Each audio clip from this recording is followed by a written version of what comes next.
नमस्कार, स्वागत है आप सभी का एक बार फिर से दैनिक करंट अफेयर्स के सेशन में।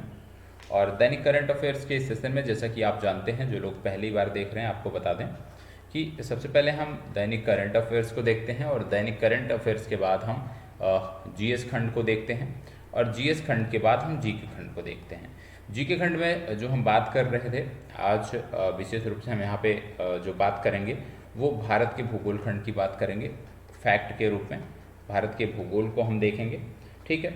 और भारत के भूगोल के साथ साथ जब हम बात करेंगे जीएस खंड में तो यहाँ पे हम इतिहास की चर्चा करेंगे, ठीक है। तो आज जीके के अंतर्गत आप कह सकते हैं भारत के भूगोल से जुड़े हुए जो फैक्ट हैं उनकी चर्चा होगी और इसके बाद इतिहास खंड की चर्चा होगी और करंट अफेयर्स की चर्चा आप देख रहे हैं। और आपको बता दें, जैसे BPSSC है तो बिहार राज्य विशेष के द्वारा या BPSC के द्वारा जो परीक्षाएं आयोजित की जाती हैं या कर्मचारी चयन आयोग जो बिहार का है उसके द्वारा जो परीक्षाएं आयोजित की जाती हैं, इन सभी परीक्षाओं के लिए यह सेशन जो है समान रूप से महत्वपूर्ण है। तो आप सब जो भी लेटेस्ट वैकेंसी आई है, लगभग 10 से 12 हज़ार की संख्या में रिक्तियां आई हैं। यदि आप BPSSC जो है आपका, इससे जुड़ी हुई तैयारी भी कर रहे हैं या BPSC की तैयारी कर रहे हैं तो आप इस सेशन का लाभ उठा सकते हैं। यहाँ से मैक्सिमम आउटपुट आप निकाल सकते हैं। तो चलिए शुरुआत करते हैं आज के करंट अफेयर्स के सेशन की। और सबसे पहले करंट अफेयर्स में हम देखेंगे फ्रैंक बोरमैन के बारे में।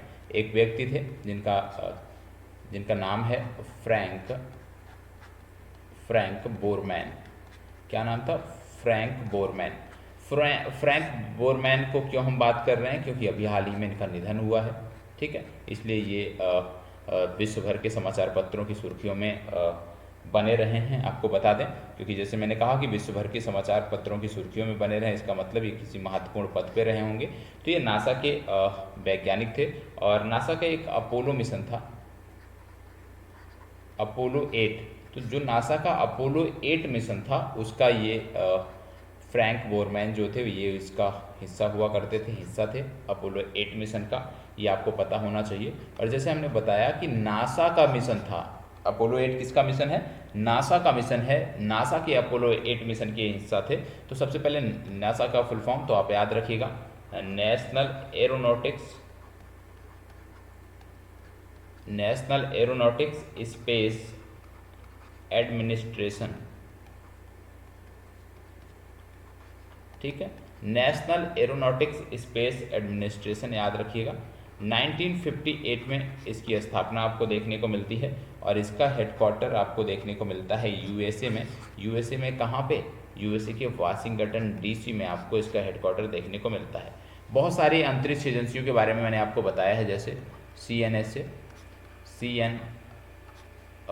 CNES हमने आपको बताया है, रोसकॉसमोस हमने आपको बताया है, जाक्सा हमने आपको बताया है, ESA।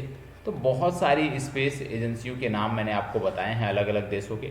जैसे जब आप ESA की बात करते हैं तो यूरोपीय स्पेस एजेंसी होगी, जाक्सा की बात करते हैं, जाक्सा जापान की होगी, रोसकॉसमोस रूस की होगी, CNES फ्रांस की होगी, CNSA ये आपका हो गया चीन का हो गया। इसके बाद बहुत सारे, जैसे ब्लू ओरिजिन नामक एक कंपनी है, ठीक है। फिर आपने SpaceX का नाम सुना होगा। तो बहुत सारी प्राइवेट कंपनियां हैं जो अंतरिक्ष के क्षेत्र में लगातार डेवलपमेंट कर रही हैं, लगातार काम कर रही हैं। तो ऐसी कंपनियों का नाम भी हमें पता होना चाहिए। और ये कंपनियां विशेष रूप से कौन सा रॉकेट यूज करती हैं पता होना चाहिए। जैसे SpaceX के बारे में आप अक्सर पढ़ते रहते हैं कि इनका जो रॉकेट है फॉल्कन 9 श्रेणी का जो रॉकेट अभी चल रहा है, बहुत ही पावरफुल रॉकेट माना जाता है। तो इसके बारे में भी आपको जानकारी होनी चाहिए। अब कुछ चीज़ें और, जैसे हमने देखा कि फ्रैंक बोरमैन जो थे ये नासा के वैज्ञानिक थे, अपोलो 8 मिशन का हिस्सा थे। क्या आपको पता है अपोलो 11 के बारे में? अपोलो 11 मिशन के बारे में पता है? यदि पता है तो बताएं, नहीं पता है तो मैं आपको बता रहा हूँ। अपोलो 11 जब मिशन की हम बात करते हैं तो याद रखिएगा 1969 में ये मिशन जो है संचालित किया गया था 16 जुलाई को। और ये पहला ऐसा मिशन था चाँद के लिए, पहला मून का ऐसा मिशन था जिसमें मानव भेजे, मतलब मानव युक्त पहला ये मिशन था चाँद का। ये आपको याद रखना है, अपोलो 11। और अपोलो 11 की जब बात आती है तो नील आर्मस्ट्रॉन्ग का नाम भी आता है, ठीक है। नील आर्मस्ट्रॉन्ग का भी नाम आता है, ये आपको पता होना चाहिए। और ये पहले व्यक्ति थे जिन्होंने चाँद पे कदम रखा था, इतनी जानकारी आपको होनी चाहिए। चाँद से संबंधित जब मिशनों की हम बात कर रहे हैं तो आपको ये भी पता होना चाहिए कि चाँद पर जाने वाला जो पहला मिशन था, पहला मिशन जब हम बात करते हैं तो उसका था लूना द्वितीय। कौन सा मिशन था? लूना द्वितीय। और लूना द्वितीय की बात करें तो उस समय का जो सोवियत संघ था, यूएसएसआर था, यूएसएसआर का मिशन था लूना द्वितीय, जो चाँद का पहला सफल मिशन था। ये आपको याद रखने की ज़रूरत है। आज चाँद की जब बात करते हैं तो यूएसए, रूस के अलावा चीन और भारत भी इस श्रेणी में नाम जुड़ गया है। चीन की जब हम बात करते हैं तो आप जानते हैं चांग ई, ये मिशन है इनका चाँद का, चाइना का चांग ई नामक मिशन है, ये आपको पता होना चाहिए। ठीक है, चलिए बढ़ते हैं आगे दूसरे टॉपिक पे। आज का जो दूसरा टॉपिक है वो है बिच्छू बूटी फैब्रिक्स के बारे में। क्या है? बिच्छू बूटी फैब्रिक्स के बारे में। बिच्छू बूटी फैब्रिक्स के बारे में है। और बिच्छू बूटी फैब्रिक्स की जब बात हम करते हैं, सबसे पहली बात ये ये उत्तराखंड का जो है एक प्रोडक्ट है जिसको अभी हाल ही में जीआई टैग मिला है, या आप कह लीजिए भौगोलिक संकेतक इसको प्राप्त हुआ है। क्या प्राप्त हुआ है? भौगोलिक संकेतक प्राप्त हुआ है। और जब हम भौगोलिक संकेतक की बात करते हैं, जीआई टैग की बात करते हैं, तो यहाँ पे एक चीज़ और याद रखिएगा कि भौगोलिक संकेतक जो देता है, इसका जो ऑफिस है ये चेन्नई में देखने को मिलता है। और पहला प्रोडक्ट जिसको भौगोलिक संकेतक मिला था वो था दार्जिलिंग की चाय। तो दार्जिलिंग की जो चाय है इसको पहला जीआई टैग मिला था, ये आपको पता होना चाहिए। इसके साथ साथ आपको बता दें, जब हम उत्तराखंड की बात कर रहे हैं तो उत्तराखंड के कई सारे उत्पाद थे, 18 उत्पाद हैं जिनको अभी हाल ही में जीआई टैग मिला है। इनमें से कुछ प्रमुख हैं जैसे बेरीनाग चाय, इसको भी जीआई टैग मिला है। इसके बाद मंडुआ, इसको भी जीआई टैग मिला है। इसके बाद झंगोरा है, ठीक है, इसको भी जीआई टैग मिला है। तो जो कुछ महत्वपूर्ण है उनका नाम आपको याद रखने की ज़रूरत है। अब आपके लिए होमवर्क, क्योंकि आप सब बिहार राज्य से हैं, ज़्यादातर हमारे छात्र बिहार राज्य से हैं, बिहार के चैनल पर आप हमें देख रहे हैं, तो आपकी जिम्मेदारी बनती है कि बिहार से जुड़े हुए जीआई टैग कौन कौन से हैं, उनका नाम आप हमें कमेंट बॉक्स में बताओगे कि बिहार से जुड़े हुए जीआई टैग कौन कौन से हैं और बिहार के किन किन स्थानों से इनका संबंध है। ये आज आपका होमवर्क है जो आपको 100% कंप्लीट करके शेयर करना है। अब आगे बढ़ते हैं और अगली बात हम कर लेते हैं कुछ फैक्ट की। जैसे हम बात कर रहे हैं सुप्रीम कोर्ट की, ठीक है, सर्वोच्च न्यायालय की हम बात कर रहे हैं आज। सर्वोच्च न्यायालय की बात हम क्यों कर रहे हैं? सर्वोच्च न्यायालय की बात हम इसलिए कर रहे हैं क्योंकि अभी हाल ही में 3 नए न्यायाधीश जो हैं सर्वोच्च न्यायालय में बनाए गए हैं। 3 नए न्यायाधीशों की नियुक्ति हुई है सर्वोच्च न्यायालय में, इसलिए ये जो टॉपिक है ये अपने आप में महत्वपूर्ण हो जाता है। और जब हम सर्वोच्च न्यायालय की बात करते हैं तो याद रखिएगा, इसमें कुछ फैक्ट आपको याद रखने की ज़रूरत है। क्या याद रखने की ज़रूरत है? सबसे पहले सुप्रीम कोर्ट में अधिकतम कितने न्यायाधीश हो सकते हैं? तो मुख्य न्यायाधीश समेत कुल अधिकतम 34 न्यायाधीश हो सकते हैं, मतलब 33+1 ये न्यायाधीशों की संख्या है, जिसमें चीफ जस्टिस आपके चीफ जस्टिस होते हैं, बाकी 33 अन्य न्यायाधीश होते हैं। अब जब सुप्रीम कोर्ट के जज की हम बात कर रहे हैं, सुप्रीम कोर्ट के जज की बात कर रहे हैं, तो इनकी रिटायरमेंट एज क्या है ये आपको पता होना चाहिए। इनकी रिटायरमेंट जो एज है वो है 65 वर्ष। 65 वर्ष की एज में रिटायर होते हैं। हाई कोर्ट के यहीं पे बात कर लें, हाई कोर्ट के जज की जो रिटायरमेंट एज है वो है 62 वर्ष। तो दोनों याद रखिएगा, सुप्रीम कोर्ट के जज की रिटायरमेंट की एज 65 वर्ष, हाई कोर्ट के जज की रिटायरमेंट की उम्र 62 वर्ष। और आप जानते हैं कॉलेजियम सिस्टम की मदद से अभी जो न्यायाधीश होते हैं इनकी नियुक्ति होती है, इस पर बहुत विवाद है, तो कॉलेजियम सिस्टम याद रखिएगा जिसके माध्यम से जजों की नियुक्ति की जाती है। ठीक है, इसके साथ साथ एक और छोटा सा फैक्ट है वो भी आपको पता होना चाहिए। क्या है? भारत अंतर्राष्ट्रीय विज्ञान महोत्सव, भारत अंतर्राष्ट्रीय विज्ञान महोत्सव। और भारत अंतर्राष्ट्रीय विज्ञान महोत्सव की जब हम बात कर रहे हैं तो यहाँ पे यह भी याद रखने की ज़रूरत है, ये 9वां संस्करण था। कौन सा संस्करण था? 9वां संस्करण आयोजित किया गया है। और जब 9वें संस्करण की बात करते हैं कहाँ आयोजित किया गया, तो याद रखिएगा ये आयोजित किया गया फरीदाबाद में। और फरीदाबाद किस राज्य के अंतर्गत आता है? फरीदाबाद हरियाणा के अंतर्गत आता है, ये आपको पता होना चाहिए। ठीक है, तो इतनी जानकारी आपको याद रखने की ज़रूरत है। आगे बढ़ते हैं और यदि पूछ लिया जाए कि आयोजन करा कौन रहा है, तो यहाँ पे याद रखिएगा पहला विज्ञान एवं प्रौद्योगिकी मंत्रालय, ठीक है, विज्ञान और प्रौद्योगिकी मंत्रालय। अगला है पृथ्वी विज्ञान मंत्रालय, पृथ्वी विज्ञान मंत्रालय। और तीसरी संस्था है विज्ञान भारती संगठन, विज्ञान भारती। तो ये तीन संस्थाएं मिलकर इसका आयोजन कर रही हैं, इन तीनों के बारे में आपको जानकारी होनी चाहिए। 8वां संस्करण कहाँ आयोजित हुआ था, तो 8वां संस्करण जो है वो भोपाल में आयोजित किया गया था। इतनी जानकारी होनी चाहिए। चलिए बढ़ते हैं आगे और अगला देखते हैं। अगला क्या है फैक्ट, तीसरा फैक्ट यदि हम बात करें प्रमुख रूप से, तो ये आपका है 37वां, याद रखिएगा 37th इन्फेंट्री कमांडर्स कॉन्फ्रेंस। क्या है, इन्फेंट्री कमांडर्स कॉन्फ्रेंस, 37वीं इन्फेंट्री कमांडर्स कॉन्फ्रेंस की हम बात कर रहे हैं। और ये संबंधित कहाँ से है, ये संबंधित है वर्ष 2023 की बात हो रही है। कहाँ पे आयोजित किया गया, तो इन्फेंट्री स्कूल पड़ता है कहाँ पे, महू में पड़ता है। और महू कहाँ से संबंधित है, महू जो संबंधित है ये मध्य प्रदेश से है, इंदौर में ये पड़ता है, ठीक है, इंदौर के। तो याद रखिएगा महू से संबंधित है, महू में इसका आयोजन किया गया। 37वीं इन्फेंट्री कमांडर कॉन्फ्रेंस का आयोजन महू में किया गया। और जब महू की हम बात कर रहे हैं, आप जानते हैं डॉक्टर भीमराव अम्बेडकर की जब हम बात करते हैं, तो डॉक्टर भीमराव अम्बेडकर का जो जन्म है वो महू में हुआ था, यह भी याद रखने की जरूरत है।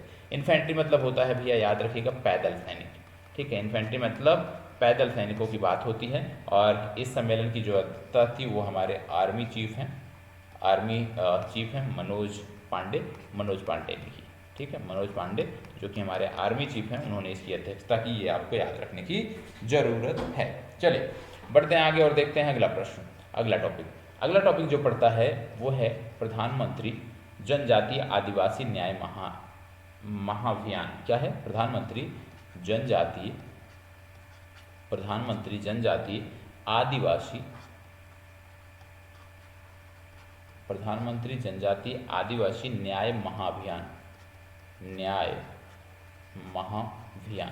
ठीक है, ये आपका टॉपिक है। इसमें आपको बता दें लॉन्च कहाँ से हुआ, तो याद रखिएगा ये लॉन्च हुआ कहाँ से। सबसे पहली बात तो उस पर जाने से पहले आपको बता दें कि प्रधानमंत्री नरेंद्र मोदी ने स्वयं इसकी शुरुआत, पीएम द्वारा इसकी शुरुआत की गई। लॉन्च कहाँ से हुआ, खूंटी से हुआ। खूंटी एक स्थान पड़ता है कहाँ पे, झारखंड राज्य में एक स्थान है खूंटी, जहाँ से इसकी शुरुआत की गई, ये आपको याद रखने की ज़रूरत है। किसके लिए है, विशेष रूप से ये है पीबीटीजी के लिए। पीबीटीजी मतलब क्या होता है, पार्टिकुलरली वर्नेबल ट्राइबल ग्रुप। क्या होता है, पार्टिकुलरली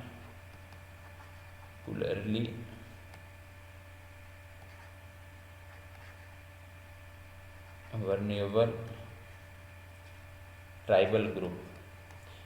हिंदी में समझें तो ऐसे जनजातीय समूह जो बहुत ही, आप कह लीजिए जिनकी संख्या बहुत ही सीमित है, जो बहुत पिछड़े हुए हैं, उनकी बात यहाँ पे हम कर रहे हैं। और भारत में इस कैटेगरी में कुल 75 आप कह सकते हैं समुदाय आते हैं जो पीबीटीजी के अंतर्गत आते हैं। इनकी कुल आबादी बताई जा रही है भारत में कि 28 लाख इनकी कुल आबादी है। और 28 लाख आबादी की बात करें तो ये 18 स्टेट और यूटी में फैले हुए हैं, ये आपको पता होना चाहिए। भारत के 220 जिलों में इनका विस्तार देखने को मिलता है, ये आपको पता होना चाहिए। अब ये है क्या, पीएम जनजातीय आदिवासी न्याय महाअभियान क्या है, इसमें क्या किया जाएगा। इसमें विशेष रूप से जनजातियों को पोषण से संबंधित जानकारी और सहायता दी जाएगी, स्वास्थ्य से संबंधित जानकारी और स्वास्थ्य तक इनकी पहुंच सुनिश्चित कराई जाएगी, शिक्षा तक इनकी पहुंच सुनिश्चित कराई जाएगी, इनके जो क्षेत्र हैं उनको कनेक्टिविटी प्रदान की जाएगी, सड़क कनेक्टिविटी प्रदान की जाएगी। और इस तरह के जो भी अन्य आवश्यक आप कह सकते हैं कदम उठाए जाने चाहिए जिससे इनका विकास हो सके, साथ ही साथ इन क्षेत्रों का विकास हो सके, उसको लेकर के सरकार काम करने जा रही है इस योजना के अंतर्गत। और कुल मिलाकर भारत सरकार के 9 मंत्रालय हैं जो मिलकर इस योजना को आगे बढ़ाएंगे। उदाहरण के तौर पे जैसे शिक्षा की बात करते हैं तो आप जानते हैं शिक्षा के लिए जो हमारा मिनिस्ट्री है वो काम करेगा।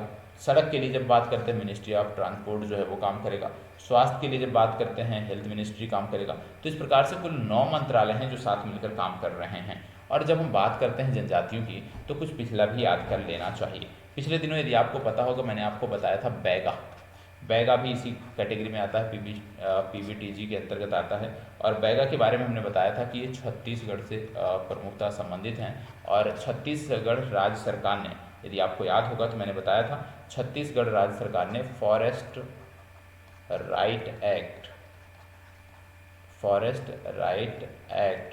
2006, फॉरेस्ट राइट एक्ट 2006 के तहत जो है, याद रखिएगा इनको, कि इनको अधिकार दे दिया है, वन अधिकार दे दिया है। ठीक है, क्या दिया? वन अधिकार दिया है। किसके अंतर्गत? फॉरेस्ट राइट एक्ट 2006 के अंतर्गत इनको दिया है, ये आपको पता होना चाहिए। अभी तक कितने को दिया गया तो याद रखिएगा, अभी तक 3 जो पीबीटीजी हैं उनको दिया गया। और इन 3 में यदि हम बात करें तो एक आपका हो गया बैगा, दूसरा हो गया भारिया, ठीक है, दूसरा हो गया भारिया, और तीसरा भारिया के बाद कौन सा हो गया? तीसरा हो गया कमर। कमर की बात करें ये छत्तीसगढ़ से हैं, भारिया की बात करें, भारिया समुदाय की बात करें तो ये एमपी से संबंधित है। तो अभी तक भारत के 3 पीबीटीजी ऐसे हैं जिनको वन अधिकार दिया गया है। ऐसे 3 जनजाति हैं भारत में जिनको वन अधिकार दिया गया है। किसके अंतर्गत? फॉरेस्ट राइट एक्ट 2006 के अंतर्गत, जिनमें बैगा, भारिया और कमर शामिल हैं। ये तीनों नाम आपके लिए महत्वपूर्ण हैं। ठीक है, आने वाली परीक्षाओं में यहाँ से प्रश्न बन सकते हैं, इसलिए इसको प्रमुखता से ध्यान रखने की जरूरत है। आगे मैं बात करूं अगला, तो हम बात करेंगे विकसित भारत संकल्प यात्रा की। किसकी बात करेंगे? विकसित भारत संकल्प यात्रा, विकसित भारत संकल्प यात्रा की हम बात करने वाले हैं। विकसित भारत संकल्प यात्रा की जब बात करते हैं तो इसकी भी शुरुआत हुई खूंटी से। ठीक है, खूंटी झारखंड से ही इसकी शुरुआत हुई, ये भी आपको याद रखने की ज़रूरत है।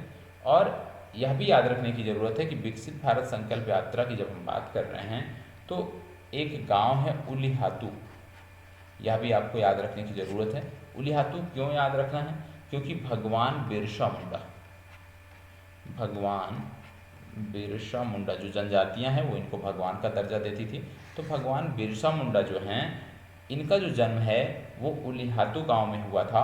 और 15 नवंबर को भगवान बिरसा मुंडा का जन्मदिन होता है। और साथ ही साथ इसी दिन झारखंड राज्य का स्थापना दिवस होता है। झारखंड का स्थापना दिवस और भगवान बिरसा मुंडा का जन्मदिन एक ही साथ होता है। और इस दिन को झारखंड सरकार जनजातीय गौरव दिवस के रूप में मनाती है। किसके रूप में मनाती है? जनजातीय गौरव दिवस के रूप में। तो याद रखिएगा, जनजातीय गौरव दिवस किससे संबंधित हो गया? भगवान बिरसा मुंडा से संबंधित हो गया। और विकसित भारत संकल्प यात्रा की जब बात करते हैं तो ये 25 जनवरी 2024 तक चलेगा। 25 जनवरी 2024 तक चलेगा। और शुरुआत कब हुई है इसकी? 15 नवंबर से शुरुआत हुई है, जिस दिन जनजातीय गौरव दिवस मनाया जाता है या झारखंड दिवस मनाया जाता है। इसमें होगा क्या? तो इसमें विशेष रूप से राष्ट्रीय मतदाता जागरूकता कार्यक्रम चलाए जाएंगे। राष्ट्रीय मतदाता जागरूकता कार्यक्रम, ठीक है, राष्ट्रीय मतदाता जागरूकता कार्यक्रम चलाए जाएंगे। दूसरा, राष्ट्रीय पर्यटन, आप कह सकते हो राष्ट्रीय पर्यटन को यहाँ पे आप कह सकते हैं बढ़ावा देने को लेकर के काम किया जाएगा। तो विशेष रूप से ये जो जनजातीय गौरव दिवस या विकसित भारत संकल्प यात्रा है, इसमें मतदान के प्रति लोगों को जागरूक किया जाएगा। टूरिज्म सेक्टर को यहाँ पे बढ़ावा देने का प्रयास किया जाएगा इन क्षेत्रों में। ठीक है, साथ साथ आपको बता दें इनकी जो शुरुआत है ये 68 जिलों में की जा रही है। कितने जिलों में की जा रही है?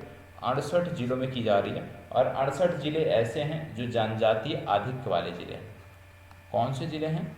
जनजातीय आधिक्य वाले जिले हैं, ये आपको पता होना चाहिए। जनजातीय आधिक्य वाले जो जिले हैं वहीं पर ये आपको देखने को मिलेगा। तो भारत में कुल ऐसे 68 जिले हैं जहां पर इसकी शुरुआत हो रही है। तो भारत के 68 जिलों में इसकी शुरुआत हो रही है। और ये 68 के 68 जिले क्या हैं?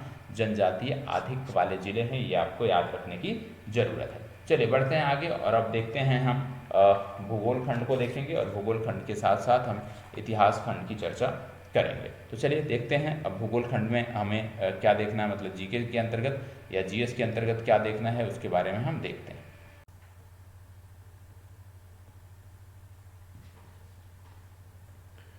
अभी सबसे पहले हम देखने वाले हैं जीएस खंड में। और जीएस खंड में क्योंकि हमारी आगामी कई सारी परीक्षाएं हैं, उसके दृष्टिगत आज जो हम बात करने वाले हैं वो नई भूमि बंदोबस्त के बारे में बात करने वाले हैं। क्या बात करने वाले हैं? नई भूमि बंदोबस्त। ठीक है, नई भूमि बंदोबस्त या आप कह लीजिए नई भूमि व्यवस्था, इसके संदर्भ में हम बात करने वाले हैं। इसको हम डिटेल से समझने का, जानने का प्रयास करते हैं। जब नई भूमि व्यवस्था की हम बात करते हैं तो याद रखना है सबसे पहले कि आपने सुना होगा कि ब्रिटिश क्षेत्रों के विस्तार के साथ साथ जो राजस्व की वसूली थी वह भी बढ़ती गई। और जब भू राजस्व की हम बात करते हैं, भू राजस्व कंपनी की आय का, भू राजस्व एक समय ऐसा आया कि भू राजस्व जो है वो कंपनी की आय का सबसे बड़ा स्रोत हो गया। क्या हो गया? कंपनी की जो आय थी उसका सबसे बड़ा स्रोत, हो गया। याद रखने की ज़रूरत है। क्या हो गया? भू राजस्व कंपनी की आय का सबसे बड़ा स्रोत हो गया। और ऐसा देखने को मिला कि इस आय का एक बड़ा हिस्सा कंपनी सरकार को भेंट के रूप में देती थी। ठीक है, एक प्रकार से आप कह लीजिए कंपनी सरकार को क्या देती थी? नजराना देती थी। ठीक है, कंपनी सरकार को भेंट के रूप में देती थी। और 1767 ईस्वी से जब हम बात करें तो कंपनी को प्रत्येक वर्ष लगभग देखा गया कि 4 लाख पौंड जो है वो ब्रिटिश सरकार के खजाने में जमा करने पड़ रहे।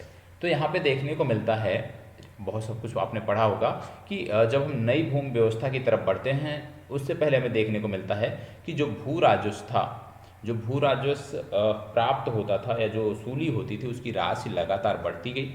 और राशि बढ़ने के कारण ऐसा एक समय ऐसा आया, एक स्टेज ऐसा आया कि कंपनी की आय का जो सबसे बड़ा स्रोत है वो सिर्फ और सिर्फ भू राजस्व बन गया। और यहाँ पे आपने देखा कि कंपनी जो है वो सरकार को नजराना देती थी। और 1767 ईस्वी की जब हम बात करते हैं तो 4 लाख पौंड जो है ये कंपनी को प्रतिवर्ष सरकार को देने पड़ते थे। इसके साथ साथ आपको देखने को मिलता है कि गवर्नर जनरल वारेन हेस्टिंग्स का आपने नाम सुना होगा। वारेन हेस्टिंग्स का आपने नाम सुना होगा। और वारेन हेस्टिंग्स की जब हम बात करते हैं तो आपको पता होगा 1772 ईस्वी में, वारेन हेस्टिंग्स की जब हम बात करते हैं तो 1772 ईस्वी में बंगाल में जो द्वैध शासन व्यवस्था थी, बंगाल में जो द्वैध शासन व्यवस्था थी, याद रखना है, बंगाल में जो द्वैध शासन व्यवस्था थी उसको इन्होंने समाप्त कर दिया। क्या कर दिया?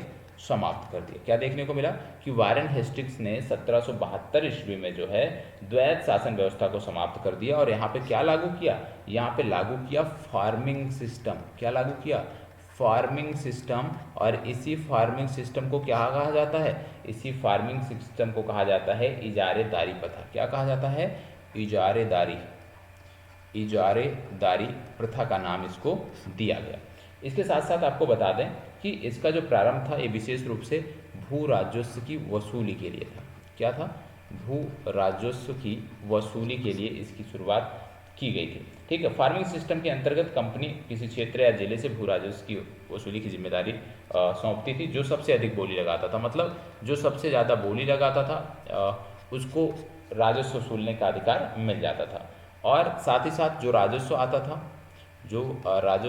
था उस राजस्व की बात करें तो इंग्लैंड और जो अन्य देश थे, जो अन्य यूरोपीय देश थे, उनको आप कह सकते हैं भेज दिया जाता था। ठीक है, वारेन हेस्टिंग्स के समय में यदि हम बात करें तो वारेन हेस्टिंग्स के समय कंपनी ने बंगाल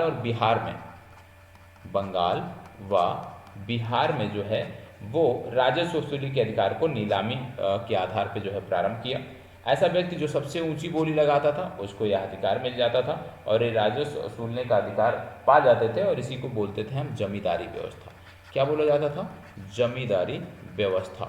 इसके बाद आपको देखने को मिलता है भारत में कई सारी भूमि बंदोबस्त की व्यवस्थाएं लागू की गई। सबसे पहले हम जो आज देखने वाले हैं वो अस्थाई बंदोबस्त को देखने वाले हैं। क्या देखने वाले हैं? अस्थाई बंदोबस्त को देखने वाले हैं। अस्थाई बंदोबस्त की जब हम बात करते हैं तो सबसे पहले आप जानते हैं कि नीलामी की व्यवस्था से कंपनी की जो आय में स्थिरता नहीं आई थी। जो नीलामी हो रही थी उस समय, उससे जो कंपनी की आय थी उसमें स्थिरता नहीं आई थी। इसलिए क्या कर दिया कि कंपनी ने बंगाल व बिहार, कंपनी ने क्या किया कि जो बंगाल है, जो बिहार है, वहाँ पे भू राजस्व को अस्थायी रूप से निश्चित करने का प्रयास किया कि हमें एक फिक्स अमाउंट मिलने लगे, मतलब अस्थायी रूप से एक फिक्स अमाउंट मिलने लगे, उसको लेकर के इन्होंने काम किया। 1793 ईस्वी में देखने को मिलता है कि कार्नोवालिस ने इस व्यवस्था को लागू कर दिया। 1773 ईस्वी में कार्नवालिस ने इस व्यवस्था को लागू कर दिया, जिसे अस्थायी बंदोबस्त इन्होंने नाम दिया। इस व्यवस्था के अंतर्गत जो जमींदार थे जागीर का मालिक बन गया और प्रत्येक वर्ष एक निश्चित समय अवधि में वो राशि जो है, राजस्व की जो राशि है वो सरकार को दे देता था। यह बंदोबस्त यदि हम बात करें तो भारत के लगभग 19% क्षेत्रों पे, मतलब अस्थायी बंदोबस्त भारत के लगभग 19% क्षेत्रों पे लागू था। और इस बंदोबस्त के अंतर्गत यदि मैं बात करूं तो जैसे बंगाल हो गया, ठीक है, जैसे बिहार हो गया, ठीक है, बंगाल हो गया, बिहार हो गया, उड़ीसा हो गया, ठीक है, उड़ीसा के साथ साथ संयुक्त प्रांत हो गया, संयुक्त प्रांत, और अगला जो है वो आपको देखने को मिलता है उत्तरी कर्नाटक। क्या देखने को मिलता है? उत्तरी कर्नाटक।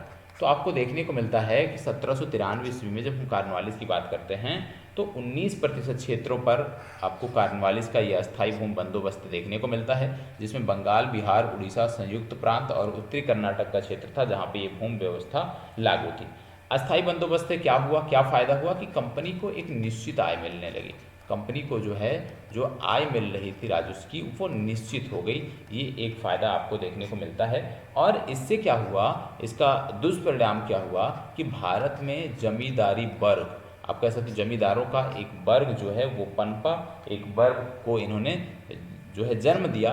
और ये जो जमींदार थे, क्योंकि इनका लाभ कहाँ से होता था? अंग्रेजों से होता था, ठीक है, तो ये क्या हो गए, अंग्रेजों के प्रति जो है ये वफादार हो गए। ये ऐसा देखने को मिलता है। 1790 ईस्वी में, 1790 ईस्वी की जब हम बात करते हैं तो यहाँ पे जो कार्नवालिस ने, इन्होंने यह योजना बनाई कि जमींदारों को जमीन के मालिक के रूप में स्वीकृत कर निश्चित अवधि के लिए निश्चित लगान के बदले उन्हें भूमि दे दी जाएगी। मतलब अब जमीन जो है, जमीन के मालिक भी कौन हो जाएंगे? ये जमींदार हो जाएंगे। और जमींदार क्या करेंगे, एक निश्चित अमाउंट, एक निश्चित दर से जो है वो सरकार को देंगे। और इस उद्देश्य से उसने क्या किया कि सर्वप्रथम बंगाल के जो जमींदार थे, सर्वप्रथम बंगाल के जो जमींदार थे उन्हें 10 वर्षीय अनुबंध उनसे किया, ठीक है, 10 वर्षीय अनुबंध बंगाल के जो जमींदार थे उन्होंने अंग्रेजों के साथ किया।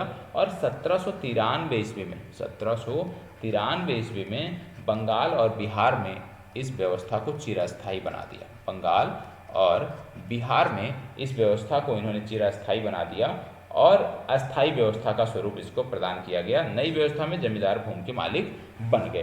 तो इसमें सबसे पहले आपको जो पता होना चाहिए, अभी तक जितना आपने देखा, कि ये भारत के, आप पढ़ रहे हो अस्थायी बंदोबस्त के बारे में, ठीक है, अस्थायी बंदोबस्त के बारे में पढ़ रहे हो। सबसे पहले अस्थायी बंदोबस्त किसके साथ था? ये जमींदारों के साथ किया गया था, ठीक है, क्योंकि जमींदारों का एक नया वर्ग यहाँ पे पनपा था, नए वर्ग ने यहाँ पे जन्म लिया था। दूसरा, ये संपूर्ण भारत के कितने प्रतिशत, ब्रिटिश भारत के कितने प्रतिशत क्षेत्रों पे लागू थी? जो प्रश्न पूछा जाता है तो आपको बताना है 19% क्षेत्रों पर लागू थी। तीसरा आपसे पूछा जाता है कि इस व्यवस्था को किसके द्वारा लागू किया गया, तो इसमें एक नाम आता है जो कि है कार्नवालिस। तो इसके संदर्भ में ये 3 प्रश्न जो आपसे पूछे जा सकते हैं, ठीक है। और अगला प्रश्न क्या पूछा जा सकता है? अगला प्रश्न पूछा जा सकता है कि यहाँ पे जो भूमि के मालिक थे जमींदार, यदि हम उनकी बात करें तो निश्चित अवधि के लिए जो लगान देते थे वो कितना हिस्सा कंपनी को देते थे और कितना स्वयं रखते थे। तो जो लगान उनको प्राप्त होती थी उसका 10/11 हिस्सा जो है ये कंपनी को दे देते थे और 1/11 हिस्सा जो है ये लगान वसूली में होने वाले व्यय के रूप में ये जमींदारों को प्राप्त होता था। तो अगला प्रश्न जो आपसे पूछा जा सकता है वही यही है कि अस्थायी बंदोबस्त की जब आप बात करते हो तो इसमें लगान कितना था? तो इसमें लगान था, यदि हम बात करें, कि 11वां भाग, ठीक है। और इसमें आपको देखने को मिलता था, क्या देखने को मिलता था कि जो लगान होता था उसका 10/11 भाग, 10वां भाग जो है वो देना पड़ता था। 10 भाग देना पड़ता था किसको? 10 भाग देना पड़ता था आपको कंपनी को, और 1 भाग जो है इसमें से ये रख पाते थे अपने पास। तो 10/11 और 11/11 आपको याद रखने की ज़रूरत है। इसके साथ साथ इसमें यह भी था कि जो लगान नहीं देते थे, इसमें बाद में क्या किया गया, क्योंकि इससे जैसे मैंने कहा कि अस्थाई इनकम, ठीक है, फिक्स इनकम अंग्रेजों को प्राप्त होने लगी, तो अंग्रेजों ने इसमें कई सारे सुधार भी किए। क्या सुधार किए? 1799 ईस्वी में इन्होंने क्या किया, 1799 ईस्वी में इन्होंने क्या कर दिया कि वो लोग जो लगान नहीं देंगे, ऐसे किसान जो लगान नहीं दे पाते हैं, समय से नहीं दे पाते हैं, उनको भूमि से बेदखल किया जा सकता है, उनको बेदखल किया जा सकता है। ये अधिकार किसको मिल गया? ये अधिकार जमींदारों को मिल गया, और जमींदार बेदखल करने के साथ साथ जो उनकी संपत्ति थी, जो उनकी संपत्ति थी उसको जब्त भी कर सकते थे। ठीक है, ये भी अधिकार 1799 में इनको प्राप्त हो गया। ठीक है, इसके साथ साथ फसल का उत्पादन नहीं होने पर भी किसान यदि लगान नहीं दे पाते हैं तो ऐसी संख्या स्थिति में उस समय अत्यधिक संख्या में जो किसान थे उनको बेदखल कर दिया जाता था। इस प्रकार से जो भूमिहीन, आप कह सकते हो जो भूमिहीन खेतिहर मजदूर थे, भूमिहीन खेतिहर मजदूर थे, उनकी संख्या दिन प्रतिदिन बढ़ने लगी, क्योंकि जो लगान नहीं दे पाता था उसकी भूमि उससे छिन जाती थी, उसकी संपत्ति उससे छिन जाती थी। तो ये लोग क्या बन गए? ये खेतिहर मजदूर बन गए और भूमिहीन खेतिहर मजदूर बन गए, और इनकी दशा धीरे धीरे अत्यधिक खराब होने लगी। कुछ समय बाद देखने को मिला कि अस्थायी बंदोबस्त से जो है वो अपेक्षा सरकार से ज़्यादा जमींदारों को लाभ होने लगा। कुछ समय बाद ऐसा देखने को मिला कि सरकार से ज़्यादा इसमें क्या हो रहा है, इसमें जमींदारों को लाभ हो रहा है, क्योंकि जमींदार एक फिक्स जो है लगान दे देते थे सरकार को, लेकिन ये किसानों से बहुत ज़्यादा वसूली करते थे, मानकों से ज़्यादा वसूली करते थे। तो धीरे धीरे ये देखने को मिला कि जमींदार जो हैं वो धीरे धीरे और मजबूत होने लगे, वो ज़्यादा से ज़्यादा लाभ कमाने लगे। तो इसमें परिवर्तन की बात आई, और फिर अस्थायी बंदोबस्त के बाद जो दूसरा बदलाव आपको देखने को मिलता है भारत में, वह है रैयतवाड़ी व्यवस्था। क्या है? रैयतवाड़ी व्यवस्था।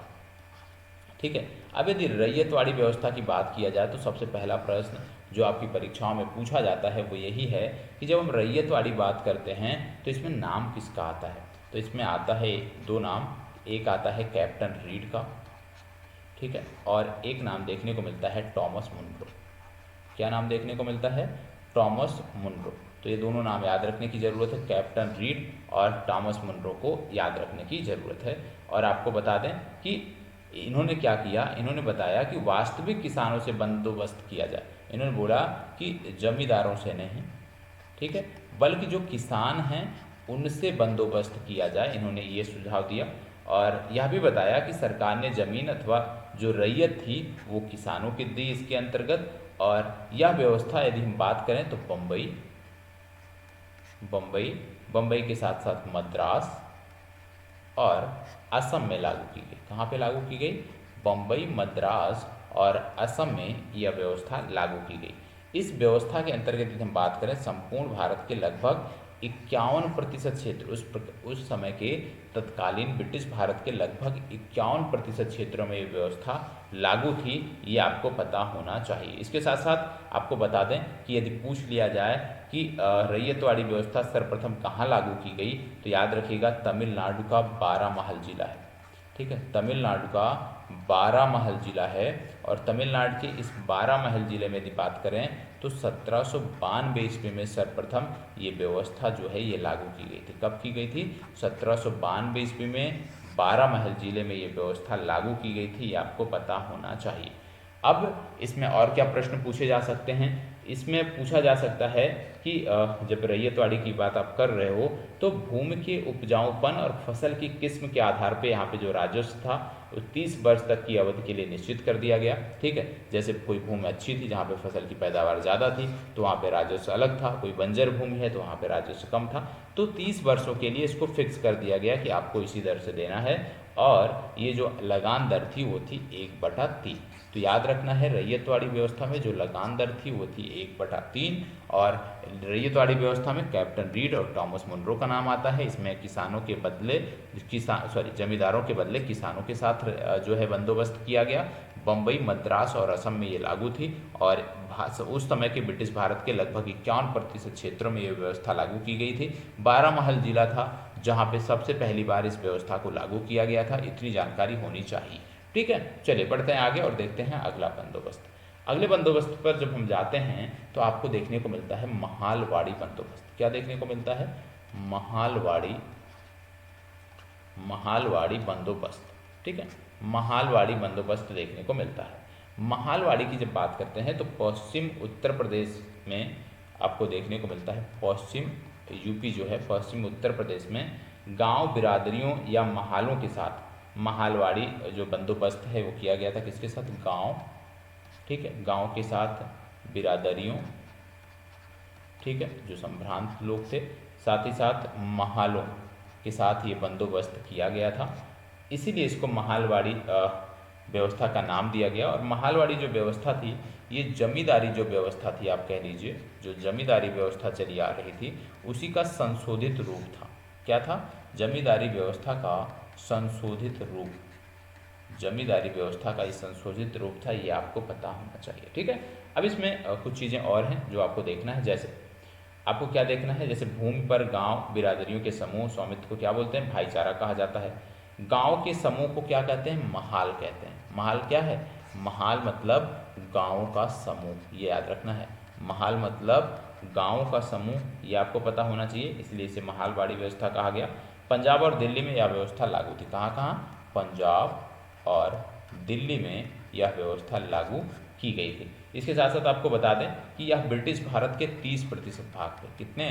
30% भाग पे ये व्यवस्था लागू थी, यह भी आपको पता होना चाहिए। और इसके अनुसार राजस्व को प्रति खेत के आधार पर निश्चित नहीं किया गया था।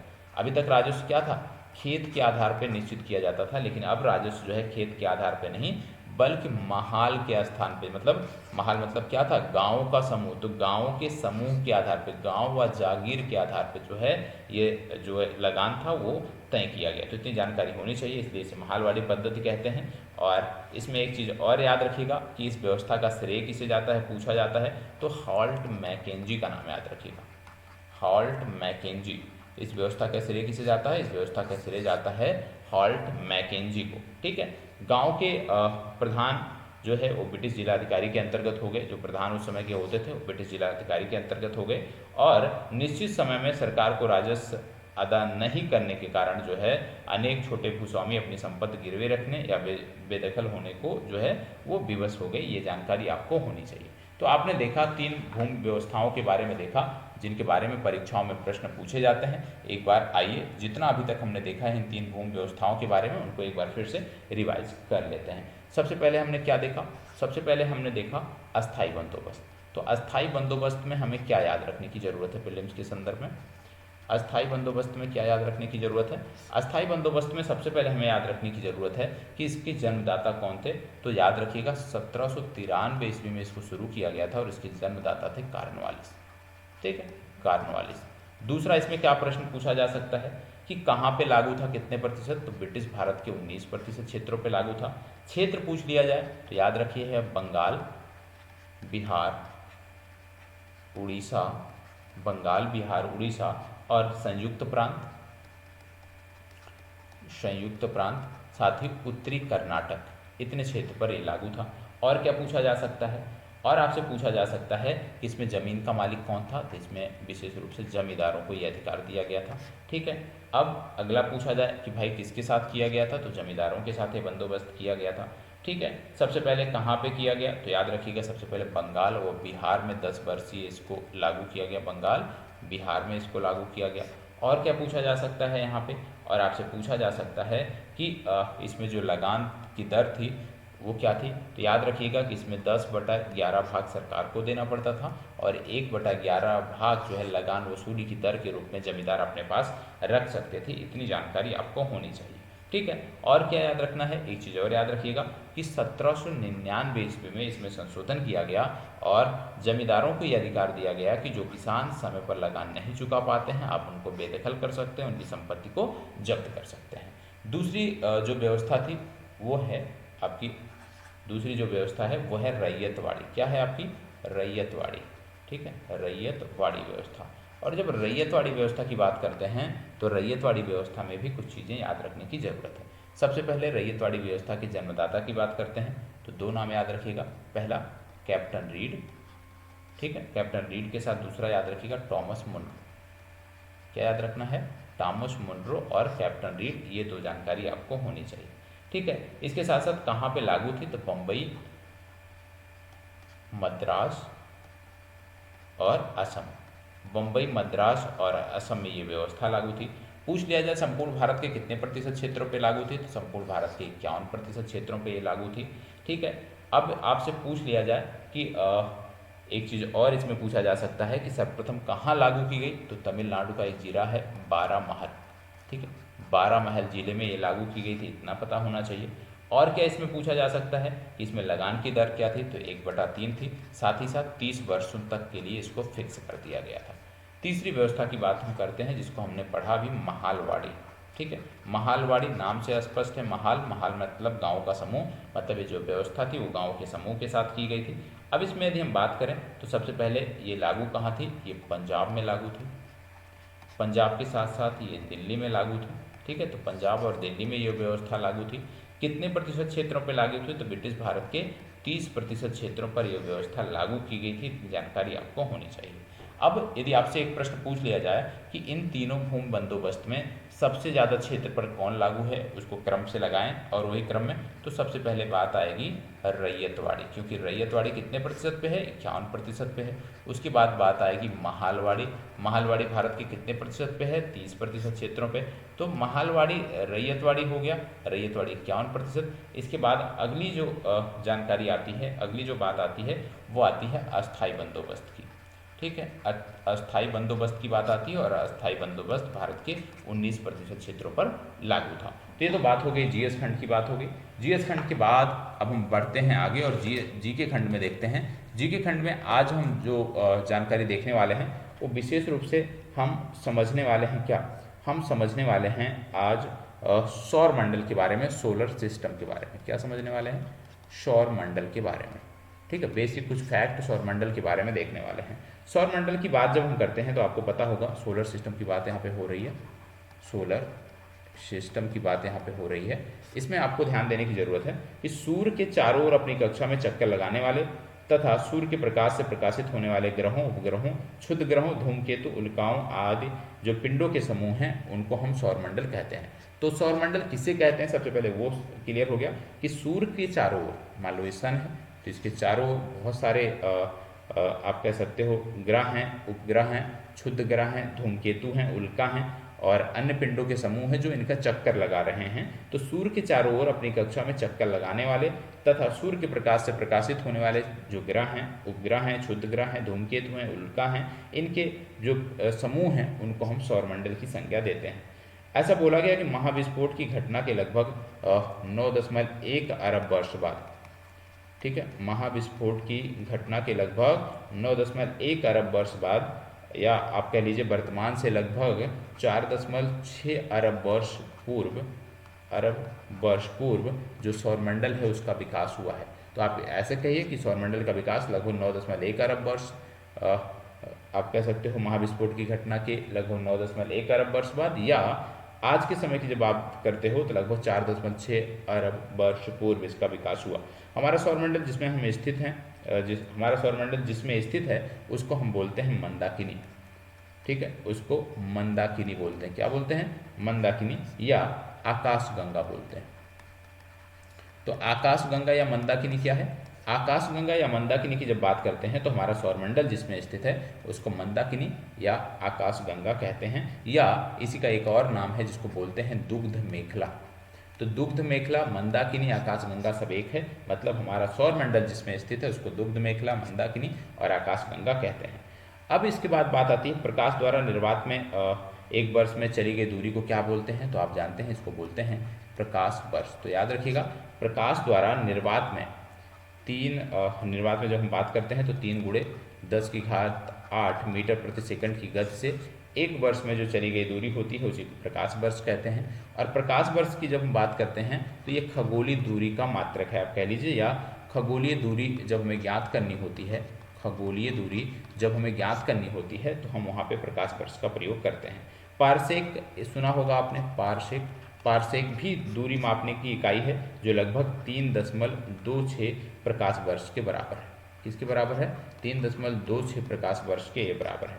ठीक है, इसके बाद आगे बढ़ते हैं तो आपको बता दें कि पृथ्वी से सूर्य के मध्य की औसत दूरी को क्या बोलते हैं, खगोलीय एकक कहते हैं। क्या बोलते हैं इसको, खगोलीय एकक कहते हैं, ये आपको पता होना चाहिए। ठीक है, 6वीं शताब्दी ईसा के भारतीय जो खगोलविद थे जिनका नाम था वराहमिहिर। क्या नाम था? वराहमिहिर। इनकी जब हम बात करते हैं तो सर्वप्रथम इन्होंने बताया था, क्या बताया था? कि चंद्रमा पृथ्वी का चक्कर लगाता है। तो यदि आपसे पूछ लिया जाए कि चंद्रमा पृथ्वी का चक्कर लगाता है, तो यदि आपसे पूछ लिया जाए कि कौन से भारतीय खगोलविद थे जिन्होंने सर्वप्रथम बताया था कि चंद्रमा पृथ्वी का चक्कर लगा रहा है, तो आप टिक करोगे वराहमिहिर के बारे में। ठीक है, इसके बाद यदि हम आगे बढ़ते हैं तो आपको पता होगा जब हम सूर्य की बात करते हैं, मान लीजिए ये सूर्य है, जब हम सूर्य की बात करते हैं तो आपको देखने को मिलता है सूर्य जो है ये ब्रह्मांड के केंद्र में स्थित है, और सूर्य एक तारा है या सौरमंडल की जो भी ऊर्जा है, आप कह लीजिए सौरमंडल की समस्त ऊर्जा जो है उसका एक स्रोत है। ठीक है, अब इसकी जो आप देखते हो सूर्य के बाद आपको देखने को मिलता होगा बुध, बुध के बाद आपको देखने को मिलता है होगा शुक्र, शुक्र के बाद पृथ्वी, पृथ्वी के बाद फिर मंगल के बाद आपको देखने को मिलता है बृहस्पति, और बृहस्पति के बाद आपको देखने को मिलता है शुक्र। ठीक है, तो बृहस्पति फिर आपको देखने को मिलता है शनि, शनि के बाद देखने को मिलता है अरुण, वरुण या प्लूटो आप बोलते हो, इस तरह से आपको देखने को मिलता है। और एक कॉमन सा प्रश्न जो हमेशा पूछा जाता है वो क्या है कि जैसे मंगल और बृहस्पति की जो कक्षा है, मंगल और बृहस्पति के बीच में एक क्षुद्र ग्रह पेटी देखने को मिलती है। ये कई बार पूछा जाता है कि क्षुद्र ग्रह जो पेटी है ये कहाँ पे देखने को मिलती है, तो याद रखिएगा जब मंगल और बृहस्पति की हम बात करते हैं तो उन्हीं के बीच में क्षुद्र ग्रह पेटी आपको देखने को मिलती है। तारों की रचना की बात करें तो गैसों के बादलों से होती है, और इसीलिए बोला जाता है कि सूर्य एक गैसीय गोला है। ठीक है, आगे बढ़ते हैं तो आपको बता दें कि सूर्य का जब व्यास है, यदि हम बात करें तो सूर्य का व्यास पृथ्वी के व्यास से लगभग 109.2 गुना अधिक है। कितना? 109.2 गुना अधिक है। और सूर्य की आयु की जब हम बात करते हैं तो लगभग 4.6 अरब वर्ष। कितना है? 4.6 अरब वर्ष आपको देखने को मिलता है। और सूर्य पृथ्वी से लगभग कितना बड़ा है, तो याद रखिएगा 13 लाख गुना। कितना? 13 लाख गुना बड़ा है, ये आपको पता होना चाहिए। पृथ्वी को सूर्य तप का मात्र 2 अरबवां भाग प्राप्त होता है। कितना? 2 अरबवां भाग ही प्राप्त होता है। और सूर्य के प्रकाश को पृथ्वी पर पहुंचने में समय की यदि हम बात करें कि सूर्य का प्रकाश जो पृथ्वी पर पहुंचता है उसमें कितना समय लगता है, तो याद रखिएगा लगभग 8 मिनट। कितना? 8 मिनट 19 सेकंड का समय लगता है। कितना? 8 मिनट 19 सेकंड का समय लगता है सूर्य का प्रकाश पृथ्वी तक पहुंचने में। और 8 मिनट कई बार सेकंड भी दिया होता है, तो 8 मिनट हो गया, 19 सेकंड हो गया, या इसी को बोलते हैं आप कह सकते हो 499 सेकंड। 499 सेकंड में सूर्य का प्रकाश पृथ्वी तक पहुंचता है। और आप जानते हैं कि जब हम सूर्य की बात करते हैं तो सूर्य की समस्त ऊर्जा का जो स्रोत है वो है क्या? वो है नाभिकीय संलयन। ठीक है, क्या है? नाभिकीय संलयन। ठीक है, अब यदि हम पूछ लें परमाणु बम, ये आपका होमवर्क है, परमाणु बम किस पर आधारित होता है? संलयन या परमाणु बम किस पे आधारित होता है? संलयन या विखंडन, यह आपको बताना है। यह आपका होमवर्क है कि परमाणु बम जो है वो नाभिकीय संलयन पर काम करता है या नाभिकीय विखंडन पर कार्य करता है। ठीक है, अब सौरमंडल के पिंड की बात करें। सौर मंडल के पिंड, सौरमंडल के जब पिंड की हम बात करते हैं तो आपको देखने को मिलता है कि वर्तमान में यदि हम बात करें तो कुल 8 ग्रहों की बात होती है। ठीक है, अब इसमें यदि हम बात करें तो सबसे पहले जैसे बुध, शुक्र, पृथ्वी, मंगल, बृहस्पति, शनि, अरुण, वरुण आपको देखने को मिलता है। सूर्य के सबसे निकट जो प्रश्न पूछा जाता है कि भैया सूर्य के सबसे निकट, सूर्य के सबसे निकट कौन सा है, तो सूर्य के सबसे निकट की जब हम बात करते हैं तो वो ग्रह है बुध। ठीक है, सूर्य के सबसे दूर कौन सा है, तो सूर्य के सबसे दूर जो ग्रह है उसका नाम है वरुण। ठीक है, वरुण और बुध आपको याद रखने की जरूरत है। आकार की दृष्टि से यदि हम बात करें, आकार की दृष्टि से, आकार की दृष्टि से यदि हम ग्रहों के अवरोही क्रम की बात करें, ग्रहों के अवरोही क्रम की बात करें तो सबसे पहले देखने को मिलता है बृहस्पति, क्योंकि बृहस्पति का जो आकार है वो सबसे बड़ा है। बृहस्पति के बाद दूसरा जो सबसे बड़ा है वो है शनि। ठीक है, शनि के बाद तीसरा सबसे बड़ा जो है वो है अरुण। ठीक है, अगला कौन सा देखने को मिलता है? वरुण। ठीक है, इसके बाद फिर पृथ्वी। ये आपको क्रम याद रखना है। तो सबसे बड़ा है बृहस्पति और उसके बाद शनि, इतना तो कम से कम आप याद रखिएगा। ठीक है, द्रव्यमान के आधार पर यदि दे दिया जाए कि भैया द्रव्यमान के आधार पर बताइए, किसके आधार पे? द्रव्यमान के आधार पे। द्रव्यमान के आधार पे बताइए, द्रव्यमान के आधार पे क्या ग्रहों का क्रम क्या है? तो द्रव्यमान के आधार पे यदि हम ग्रहों के क्रम की बात करें तो बृहस्पति सबसे भारी, बृहस्पति के बाद शनि दूसरे नंबर पर आता है। ये आपको याद रखने की जरूरत है। सबसे बड़े ग्रह की बात किया जाए, सबसे बड़े ग्रह की बात किया जाए तो सबसे बड़ा जो ग्रह आपका है वो है बृहस्पति। क्या है? बृहस्पति। सबसे बड़ा कौन है? बृहस्पति। सबसे छोटे की जब हम बात करते हैं, सबसे छोटे की बात करते हैं तो सबसे छोटा जो है वो है बुध। तो बुध और बृहस्पति याद रखने की जरूरत है। और एक चीज़ और याद रखिएगा, शुक्र और अरुण की जो घूर्णन दिशा है वो क्या है? शुक्र व अरुण की, शुक्र व अरुण की घूर्णन दिशा, शुक्र व अरुण की जो घूर्णन दिशा है याद रखिएगा पूरब से पश्चिम है। क्या है? पूरब से पश्चिम। याद कर लीजिएगा, पूछा जाता है शुक्र और अरुण की घूर्णन दिशा क्या है? पूरब से पश्चिम। और यदि पूछ लिया जाए सभी ग्रहों के घूर्णन की दिशा क्या है तो वो है पश्चिम से पूर्व। ठीक है। इसके अतिरिक्त अन्य सभी जो ग्रह हैं उनके घूर्णन की जो दिशा है वो है पश्चिम से पूर्व, लेकिन जब शुक्र और अरुण की बात करते हैं तो इनकी घूर्णन की दिशा है पूर्व से पश्चिम। इतनी जानकारी याद रखिएगा। ठीक है। इसके बाद बात करते हैं कि सूर्य ग्रहण कब आता है। दो फैक्ट और हैं कि सूर्य ग्रहण कब होता है। सूर्य ग्रहण कब होता है? सूर्य ग्रहण तब होता है जब चंद्रमा, याद रखिएगा, सूर्य ग्रहण तब होता है जब चंद्रमा सूर्य और पृथ्वी के बीच में आता है। चंद्रमा कहाँ आता है? एक तरफ सूर्य होता है और एक तरफ पृथ्वी होता है। तो जब चंद्रमा सूर्य और पृथ्वी के बीच में आ जाता है तो सूर्य ग्रहण होता है। और सूर्य ग्रहण यदि हम बात करें तो इसी क्या बोलते हैं? सूर्य ग्रहण प्रतिपदा या अमावस्या। ठीक है, अमावस्या या प्रतिपदा बोलते हैं, ये आपको पता होना चाहिए। ठीक है, इतनी जानकारी आज जीके के सेशन में मैंने आपको दिया। जीएस के सेशन में भी हमने देखा भूमि बंदोबस्त के बारे में। मिलते हैं कल के सेशन में, तब तक इसी प्रकार हमारे साथ बने रहें। और बाकी कोई सुझाव है, कोई कमेंट है, कोई प्रश्न है तो आप कमेंट बॉक्स में पूछ सकते हैं। धन्यवाद, बहुत बहुत आभार।